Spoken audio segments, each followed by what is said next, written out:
éternel, oh Dieu, pour plusieurs. Oh Seigneur, si nous venons à toi, Seigneur, c'est parce que nous t'aimons. Laisse, éternel, que tu renouvelles cet amour dans chaque cœur. Laisse, éternel, oh Dieu, que celui qui est venu charger, tu le décharges. Que celui qui est venu malade, qu'il puisse obtenir la guérison. Que celui qui est venu, oh éternel, avec des montagnes, Seigneur, que ces montagnes, oh éternel, oh Dieu, s'écroulent devant toi. Merci, Seigneur Jésus-Christ de Nazareth. Oh, que ton sang précieux, oh Dieu. Oh Seigneur, que ton sang coule dans cette salle. Afin, Seigneur, oh éternel, oh Dieu, que nous soyons sous les contrôles du Saint-Esprit. Cher Saint-Esprit de Dieu, je t'aime donc. Saint-Esprit de Dieu, je ne suis rien sans toi. Cher Saint-Esprit de Dieu, je ne fais rien sans toi. Voilà pourquoi, Seigneur, je te donne le contrôle, éternel, de toutes choses en ces lieux. Prends le contrôle de mon être entier, esprit à mes corps. Contrôle, Seigneur, ô éternel, ô Dieu, afin que ce qui est de la chair se taise, mais que seul ton Esprit Saint, Seigneur, soit au contrôle de toutes choses. Que je diminue et que toi tu croisses au-delà de moi. Oh Seigneur, que je sois effacé et que toi tu apparaisses, Seigneur. Oh merci Jésus. Merci pour cette église. Parce que tu les aimes. Parce que tu veux faire de grandes choses au travers, Seigneur, ô éternel, toutes ces personnes dans cette ville. Non seulement dans cette ville, mais dans ces pays qui ont soif de toi, ô Dieu. Dans ces pays qui se meurent, ô éternel. Dans ces pays qui est, Seigneur, dans les ténèbres, qui cherchent la lumière que nous sommes. Oh, utilise chacun de nous. Utilise chacun de nous comme une offrande pour la gloire de ton nom. Seigneur, je bénis ton nom. Tous les mots que je peux te dire ne peuvent pas témoigner ce que je ressens pour toi.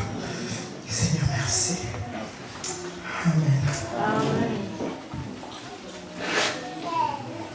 Amen. Alléluia.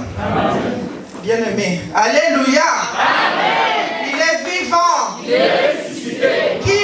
Jésus. Où? Dans mon cœur. Amen. Est-ce que Christ est réellement ressuscité dans ton cœur? S'il est ressuscité dans ton cœur, lève-toi et acclame le roi. Le roi, on l'acclame pas assez. On l'acclame debout. On sait Dieu depuis pour l'acclamer. Il est Dieu. Il est Dieu. Il est Dieu. J'aime ce Dieu qui a changé ma vie. J'aime ce Dieu qui a transformé mon existence. Bien-aimé, vous pouvez vous asseoir. J'étais un enfant rebelle. J'étais un enfant qui n'écoutait personne. J'étais un enfant qui ne craignait personne. Et ma vie, quand j'étais jeune, je la passais à me battre. Je ne me battais pas avec les filles parce qu'elles étaient trop faibles pour moi. Je me battais avec les garçons. J'étais tout le temps habillée en culotte parce que je n'aimais pas la compagnie des filles. Je trouvais que les filles avaient une certaine bassesse. Quand on était ensemble, elles passaient leur temps à critiquer. Et comme moi, je n'aimais pas critiquer, donc je préférais être avec les garçons.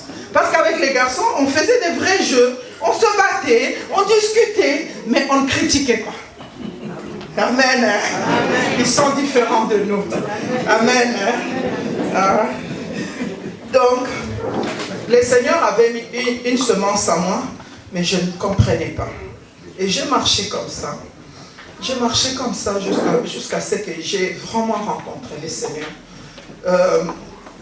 Bien aimé, comme je disais hier aux mamans, moi ce n'est pas parce qu'on m'a imposé les mains que le Seigneur m'a délivré. C'est la parole de Dieu qui m'a délivré. Amen.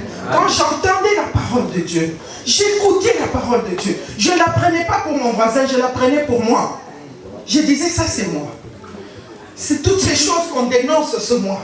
Il faut que j'abandonne ça. Seigneur, aide-moi. J'ai pleuré, bien-aimé. J'ai pleuré, je disais, Seigneur, aide-moi. Parfois, certaines choses sont plus fortes que nous, mais nous ne pouvons pas abandonner.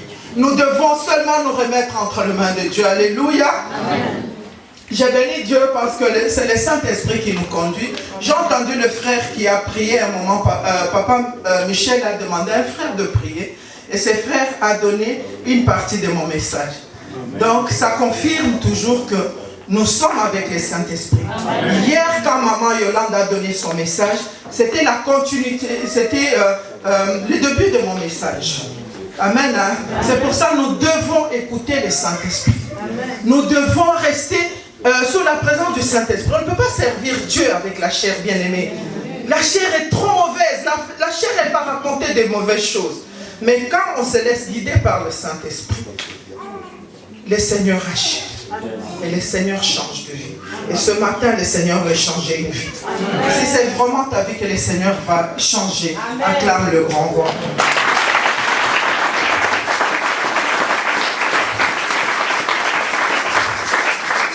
Je bénis vraiment le Seigneur pour cette église. À chaque fois que je donne le message, je sens qu'on prend ce message. Il y a des endroits où on arrive, tu donnes un message, tu sens la résistance.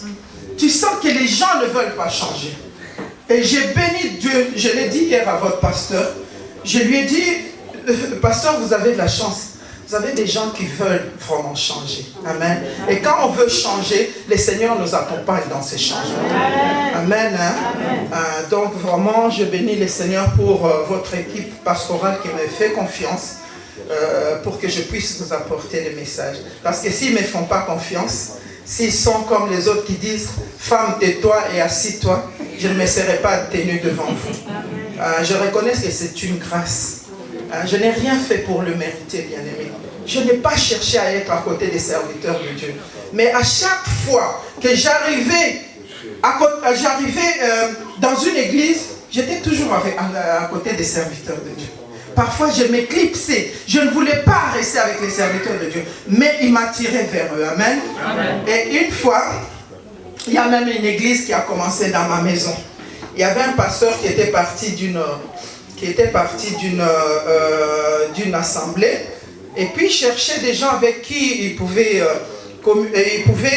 prier. Et on me l'a présenté. Quand on me l'a présenté, je lui ai dit, bon, moi j'ai de la place, tu peux venir chez moi et puis on ne va pas déranger. Donc il est venu, on a commencé la maison, on a commencé vraiment la prière. Mais en ce moment-là, je n'étais pas transformé.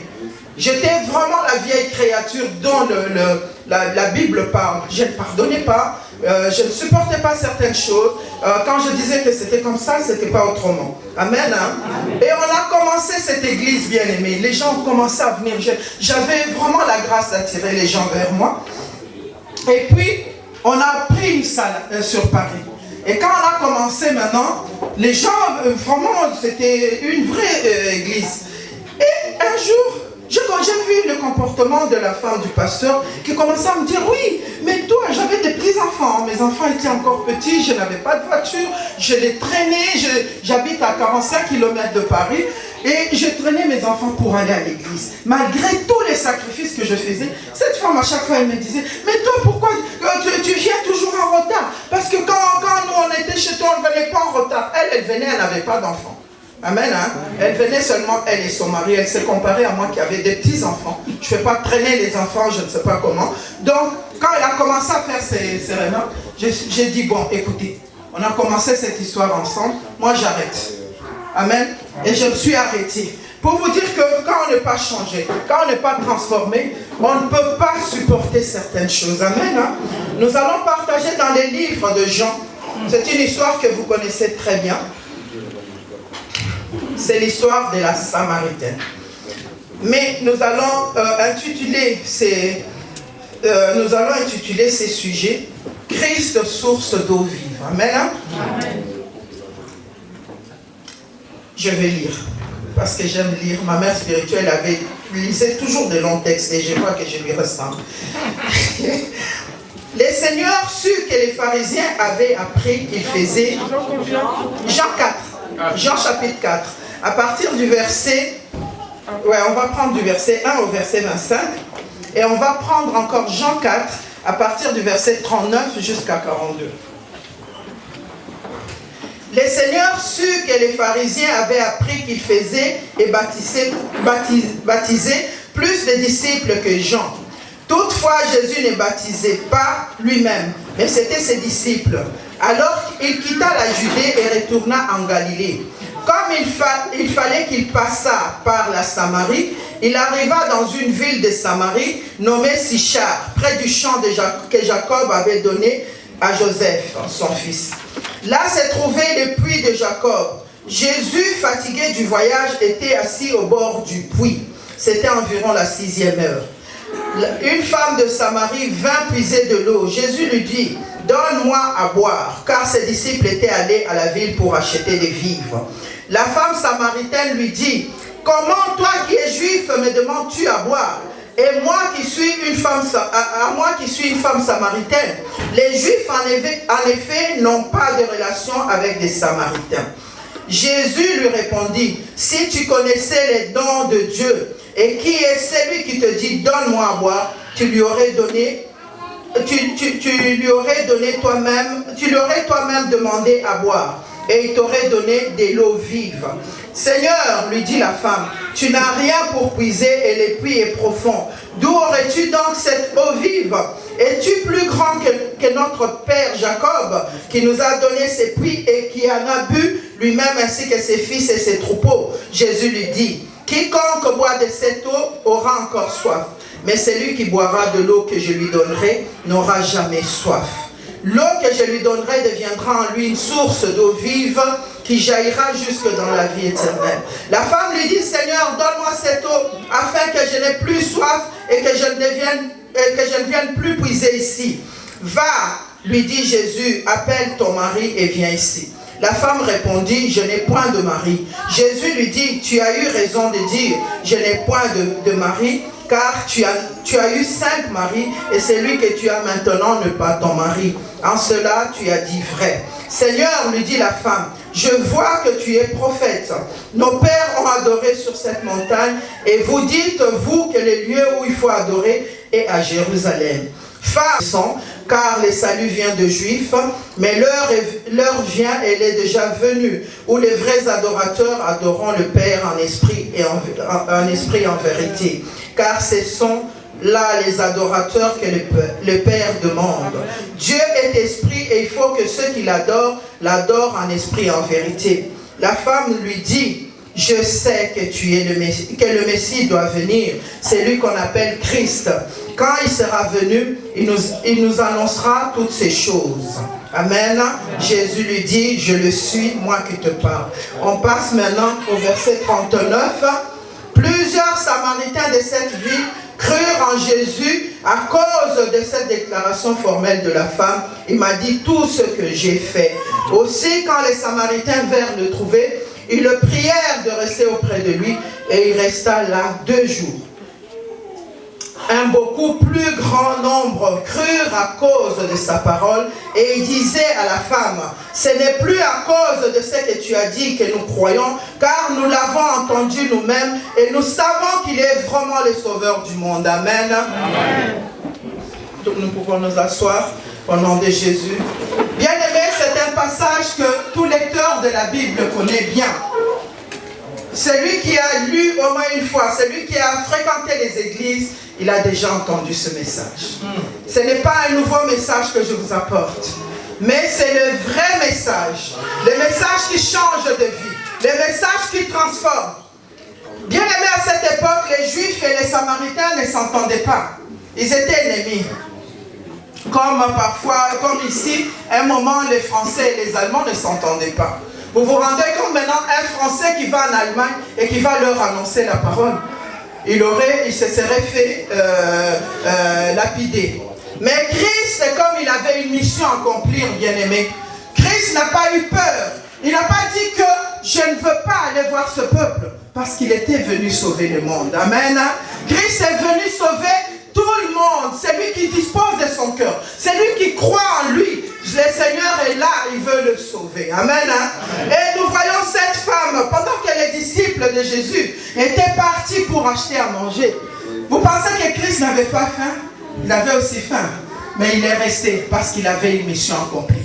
Il était à chaque fois à l'écoute du Père, parce que Christ se levait le matin, il se montait à la montagne pour aller écouter le Père. Seigneur, qu'est-ce que je vais faire pour toi aujourd'hui? Avant en Samarie, il se levait et il partait en Samarie. Amen. Il avait une mission à accomplir. Mais les disciples avaient, avant que Christ ne parte, ils avaient une mission physique. Nourrir Christ, lui apporter de l'eau, lui apporter ceci. Mais Christ était toujours connecté au Père. Amen. Et Christ reste ici. Il y a femme vient, Christ engage une conversation avec cette femme. La Bible nous dit, une femme, au verset 7, une femme de Samarie vint puiser de l'eau. Jésus lui dit, donne-moi à boire. Car ses disciples étaient allés à la ville pour acheter des vivres. Le Seigneur engage une discussion bien aimée avec cette femme. Le Seigneur lui dit, donne-moi à boire. C'était seulement une façon d'approcher cette femme. Parce que cette femme, qui était une femme de mauvaise vie, n'avait rien apporté à Jésus. Mais le Seigneur voulait sauver des vies au travers de cette femme. Parce que cette femme était connue dans cette ville. Vous savez, dans une ville où il y a... dans une ville, les femmes de mauvaise vie connaissent beaucoup de monde. Parce qu'ils voient les gens qui ont le pouvoir, ils voient les gens qui n'ont rien, ils voient tout le monde. Et ils connaissent très très bien tout le monde. Et c'est comme ça que même dans la Bible, quand les espions sont partis pour aller voir les territoires, explorer les territoires, ils ont atterri chez une femme de mauvaise vie qui s'appelait Rahab. Ils ont été chez Rahab parce qu'ils savaient qu'avec Rahab, ils allaient avoir toutes les informations. Amen. Donc, elles sont aussi utiles, ces femmes. Amen. Il ne faut jamais les négliger. Amen. Et Rahab a sauvé même sa famille. Et ici, cette femme a sauvé tout un territoire, bien aimé. Vous vous rendez compte? Et la Bible nous dit, la femme samaritaine lui dit, comment toi qui es juif me demandes-tu à boire, à moi qui suis une femme samaritaine? Les Juifs, en effet, n'ont pas de relation avec les Samaritains. Jésus lui répondit, si tu connaissais les dons de Dieu, et qui est celui qui te dit, donne-moi à boire, tu lui aurais toi-même demandé à boire, et il t'aurait donné de l'eau vive. Seigneur, lui dit la femme, tu n'as rien pour puiser, et le puits est profond. D'où aurais-tu donc cette eau vive? Es-tu plus grand que notre père Jacob qui nous a donné ce puits? Bien aimé, cette femme était charnelle. Elle ne voyait pas ce qui était en Jésus. Elle ne connaissait pas qui était Christ. Elle voyait ce qui était physique. Elle dit, mais moi je suis ici, j'ai un seau. Au moins je peux mettre dans le puits et avoir de l'eau. Mais toi tu n'as rien. Comment tu vas faire pour puiser? Et le Seigneur lui dit, si tu savais qui est devant toi, si tu savais que c'est l'eau vive même qui est devant toi, tu aurais vraiment, c'est toi qui m'aurais demandé de l'eau. La Bible nous dit, elle commence à raconter son histoire, l'histoire de sa famille. Voilà, notre père Jacob, ceci, cela, voilà.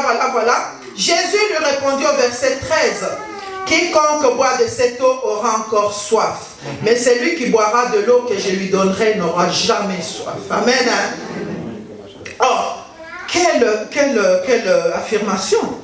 Mais comment ça? L'eau que nous buvons, c'est la même, c'est l'eau du puits. Comment toi tu me dis que celui qui va boire l'eau que toi tu vas lui donner, tu n'as même pas de quoi puiser? Comment tu vas faire pour avoir cette eau? Bien aimé, le Seigneur voulait accomplir un miracle. Le Seigneur, c'est la source d'eau vive. Amen. Vers laquelle nous devons aller nous abreuver. Et aucun homme, aucune femme ne peut changer ta vie. Vous savez, on peut mourir, je pense, c'est en 3 jours. Si on ne mange pas, on peut mourir en 3 jours. Mais quand on ne boit pas, on peut mourir en 1 journée. Parce que même dans la nourriture, il y a de l'eau. Donc si tu manges, tu vas avoir de l'eau. Mais quand tu n'as pas de l'eau, tu peux mourir très très facilement. C'est comme ça que dans les déserts, il n'y a pas de vie. Parce qu'il n'y a pas de l'eau. Mais toi, tu es venu vers la source, bien-aimé. Tu es venu en Seigneur où quelqu'un va te donner la vraie eau. Il veut que tu deviennes aussi cette source qui va abreuver les autres. Cette source qui va changer aussi la vie des autres. Le Seigneur veut faire quelque chose dans ta vie. Amen. Amen. Donc nous voyons maintenant, la discussion continue. La femme lui dit, Seigneur, donne-moi cette eau afin que je n'ai plus soif et que je ne vienne plus puiser. Va, lui dit lui dit Jésus, appelle ton mari.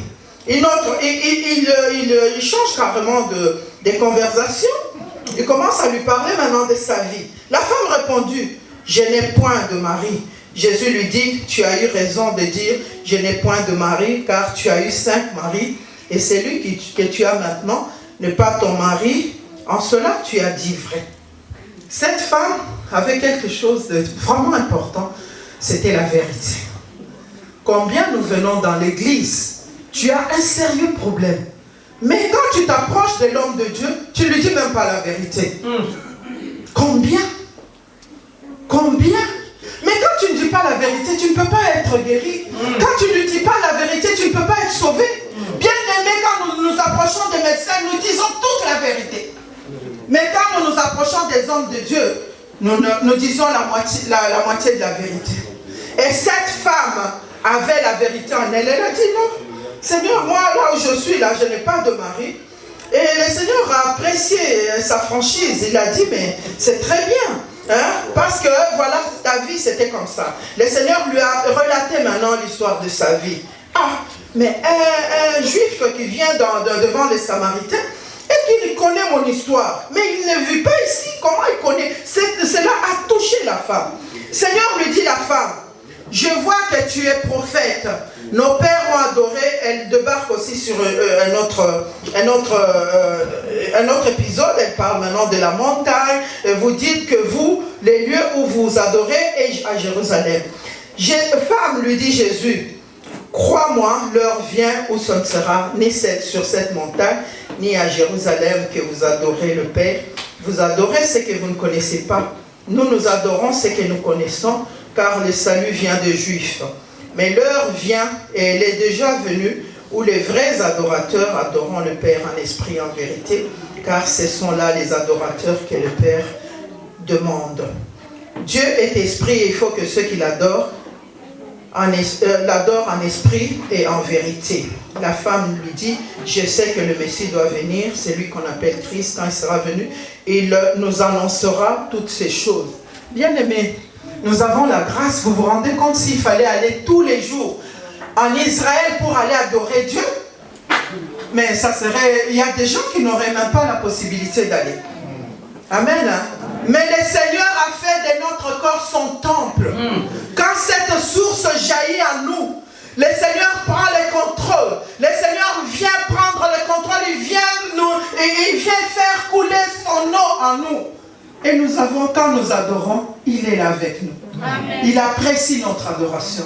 Moi, j'ai été béni ce matin au travers de toutes les chansons qu'on a chantées pour l'adoration. Parce que j'aime beaucoup l'adoration. Bien aimé, l'heure est déjà venue. Le Seigneur veut adorer. Le Seigneur veut que tu adores partout où tu es. Toi, tu attends seulement que tu sois à l'église pour adorer. Même en chemin quand tu vas travailler. Tu peux adorer ton Dieu. Partout où tu es, tu peux adorer. Parce que l'eau vive coule en toi. Parce que Christ est en toi. La Bible dit que nous sommes le temple du Saint-Esprit. Le Saint-Esprit est en nous, bien-aimés. Le Saint-Esprit réside en nous. Et cette eau coule. Et cette eau change nos vies. Et cette eau doit changer aussi autour de nous. Amen. Amen. Amen. Si vraiment l'eau vive coule en toi, tu vas voir le changement même autour de toi. Amen. Tu vas voir le témoignage même autour de toi. Les gens vont témoigner pour toi. Tu n'as pas à témoigner toi-même. Tu n'as pas à dire, voilà, c'est comme ça, c'est comme ça, c'est comme ça. Parce que les gens qui n'ont pas changé, justement, ils aiment bien seulement eux-mêmes te donner les témoignages, c'est vraiment ça. Parce que les autres nous ont connus, les autres nous ont vu évoluer, et les autres peuvent témoigner en notre faveur. Moi, je bénis le Seigneur parce que dans ma famille, tout le monde témoigne ce que j'étais et ce que je suis devenu. Amen. Tout le monde, toute ma famille. Et ça, c'est une grâce bien-aimée. Pourquoi? Parce qu'ils ont vu ce que j'étais. J'étais vraiment à l'extrême. Et quand le Seigneur m'a appelé, j'ai pleuré beaucoup. Je disais au Seigneur, mais pourquoi tu m'as pris moi? Pourquoi tu n'as pas pris mes soeurs? Parce qu'elles sont comme ça. Elles ne cherchent pas des problèmes. Elles sont comme ça. Je disais, Seigneur, pas moi. Surtout pas moi. Amen. Mais quand le Seigneur a déjà fait son choix, vous ne pouvez pas vous échapper. Quand le Seigneur a déjà fait, le Seigneur prend ce qui est vil pour en faire ce qui est précieux. Il ne peut pas prendre ce qui est précieux justement. Qu'est-ce qu'il va faire avec ce qui est précieux? Il ne pourra rien faire. Mais ce qui est vil, les gens vont voir, mais ce diamant, c'était un faux diamant, mais il est devenu vraiment, il a été taillé, c'est devenu un vrai diamant. Amen. Le Seigneur nous accepte tels que nous sommes. Et nous devons aussi accepter les autres quand ils viennent à l'église, tels qu'ils sont bien-aimés. Nous devons les aider à ce qu'ils changent. Nous devons les accompagner dans leur progrès. Vous savez, quand on vient à l'église, moi, le Seigneur m'a beaucoup enseigné par rapport à mon métier. Quand le Seigneur m'appelait, je disais au Seigneur, mais pourquoi il y a beaucoup d'églises comme ça? Le Seigneur m'a dit, mais il y a beaucoup d'hôpitaux. Pourquoi il y a beaucoup d'hôpitaux? J'ai dit, bon, hein, parce qu'on a besoin d'hôpitaux. On a besoin, il y a des secteurs où il n'y a pas d'hôpitaux, il y a des secteurs, en tout cas pour éviter que les gens meurent, qu'ils fassent des longues distances, il y a des hôpitaux. Il me dit, c'est pareil aussi avec l'église. J'ai dit, ah bon? Ouais. Le Seigneur me dit, regarde, dans un hôpital, il y a des spécialités. Il y a la pédiatrie, il y a la cardiologie, il y a la médecine, il y a toutes ces choses. Il y a la réanimation. Et avec l'église, il y a aussi des spécialités. Si je sais faire quelque chose, je dois accepter de le faire. Parce que le Seigneur m'a donné ces dons de le faire. Mais si je ne peux pas faire quelque chose, je ne me gênerai pas d'appeler le pasteur Anatole ou d'appeler le pasteur Jean-Pierre pour leur dire, venez, on va faire ce travail ensemble. Les médecins le font très bien. Tu vas chez ton spécialiste, il te dit non, ce problème-là, moi j'ai réglé jusqu'à un certain niveau, il faut aller chez un cardiologue. Pourquoi ils le font? Il ne va pas dire si tu vas chez les cardiologues, tu ne vas plus revenir chez moi. Amen. Hein? Amen. La médecine, c'est vraiment, c'est comme l'église. Exactement comme l'église, bien-aimé. Et les médecins, ce sont les serviteurs de Dieu. Et quand tu viens dans un hôpital, tu dois attendre ton délai pour être guéri, pour que le Seigneur change des choses dans ta vie. Et nous qui sommes là déjà avant, nous qui connaissons déjà le Seigneur, nous qui avons déjà une marche avec le Seigneur, nous devons aider ceux qui viennent derrière nous. Amen. Et si nous passons maintenant, nous prenons le verset 39, la Bible nous dit, plusieurs Samaritains de cette ville crurent en Jésus à cause de cette déclaration formelle de la femme. Il m'a dit tout ce que j'ai fait. Ça, c'est le premier groupe qui a cru à cause de la parole de la femme. Tu es venu, tu es retourné dans ta ville, tu es retourné dans ton immeuble, tu es retourné au travail. Tu as commencé à déclarer, j'ai été à Victory Church, ah voilà ce que le Seigneur a fait pour moi. Il y a des gens qui vont venir, ça c'est le premier groupe. Ils vont seulement écouter ta voix, ils vont seulement écouter ton témoignage et ils vont te suivre. Amen. Hein? Mais pour qu'ils te suivent, il faut que tu aies changé un peu. Parce que si tu n'as pas changé, ils ne vont pas te suivre. Amen. Et il y a un deuxième groupe. Aussi, quand les Samaritains vinrent le trouver, ils le prièrent de rester auprès d'eux et il resta là 2 jours. Un beaucoup plus grand nombre crurent à cause de sa parole. Ce deuxième groupe ne croit pas à cause de la parole que la femme leur a dit. Ils croient maintenant à cause de la parole que Jésus leur a annoncée. Quand quelqu'un vient à Christ, il commence à expérimenter Christ. Christ change sa vie. Christ transforme sa vie. Il avait des problèmes, il commence à avoir des solutions. Bien aimé, c'est une grâce d'être dans la maison de Dieu. Il y a des gens qui se suicident parce qu'ils ont des problèmes. Ils n'ont personne à qui parler de leurs problèmes. Dans ces pays où nous sommes, bien aimés, j'ai laissé chez moi, je disais hier, j'ai laissé chez moi un frère, c'est un frère de Gaël. Et il m'a appelé comme ça, il me dit, maman, je viens rentrer en prière, il a aussi un travail à finir. J'ai dit, ok, tu viens, mais moi je dois aller à Clermont-Ferrand. Il m'a dit, il est venu, on est restés ensemble, on a commencé à parler. J'avais trouvé que ce frère avait, vraiment, je l'ai connu depuis longtemps. Mais j'ai trouvé qu'il a changé. Mais je ne comprenais pas ce qui avait changé en lui. On a commencé à parler, partager et tout. Et puis il me dit, maman, tu sais, j'ai tellement eu des problèmes. Si je n'avais pas le Seigneur, je me serais suicidé. Vous vous rendez compte? On est seul dans ces pays. Il y a des gens qui vivent seuls, mais seuls. S'il n'y a personne, s'il n'y a même pas un facteur qui va chez eux, ils ne parlent à personne. Ils sont isolés. Mais ces gens-là ont besoin de cette eau vive qui coule en toi. Maintenant, tu es ici seulement à l'église. Depuis que tu es à l'église, tu as déjà gagné combien d'âmes? Le Seigneur ne nous a pas appelés pour rester seulement dans l'église. Le Seigneur nous a appelés pour que nous puissions gagner des âmes. Cette femme a gagné des âmes, bien-aimés. Le premier groupe est venu à cause de la parole. Les autres sont venus par curiosité. Mais quand ils ont cru, ils ont entendu Christ. Ils ont dit oui, réellement, il est le Messie. Amen. Toi, tu as entendu. Tu as entendu, tu emmagasines des jours de prière, des jours de jeûne. Les soucis, c'est de gagner des âmes. Un arbre doit produire le fruit. Et si un arbre ne produit pas de fruit, qu'est-ce que le Seigneur a dit? Il va les couper, non? Il va les jeter au feu, non? C'est ce que tu veux être. Il faut qu'on gagne des âmes. Ça doit être la détermination de chaque chrétien. Seigneur, permets que je gagne des âmes pour toi. Seigneur, permets que je gagne des âmes. Un jour, on était dans une assemblée. On était vraiment nombreux dans cette assemblée-là. Donc, franchement, les gens ne gagnaient même pas des âmes parce que, bon, ils étaient dans une routine comme ça. Un jour, ce jour-là, c'était un séminaire. Et pendant qu'on était en train d'adorer, le Seigneur me dit, mais tu vois, à combien vous êtes? Si chacun de vous gagne seulement une âme, vous serez combien?